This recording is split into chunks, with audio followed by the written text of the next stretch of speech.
100 डेजच्या कालच्या भागामध्ये आपण पाहिलं होतं की राणी चिंतित होऊन आपल्या नवऱ्याची मिसिंग कंप्लेंट करायला पोलीस स्टेशनला पोहोचते आणि तिथे तिची भेट इन्स्पेक्टर अजय ठाकूर बरोबर होते। तो तिची कंप्लेंट ऐकून घेतो। त्यानंतर तो तिला तिच्या नवऱ्याची विचारपूस करतो आणि तेव्हा राणी त्याच्याकडे कॉफीची मांग करते। ते कॉफी प्यायला बाहेर जातात। कॉफी पीत पीत राणी त्याच्या पर्सनल गोष्टी विचारते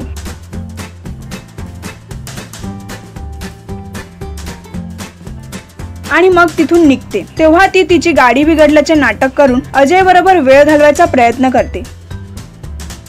अजय तिला मदत करण्यासाठी विचारतो तेव्हा ती त्याला नाही म्हणते आणि अजय तिथून निघून जातो। आता पुढे काय होणार हे जाणून घेण्यासाठी पाहत रहा मराठी कट्टा। मराठी सिनेसृष्टीच्या ताज्या अपडेट्स व गॉसिपसाठी आमच्या चॅनलला सबस्क्राइब करायला विसरू नका।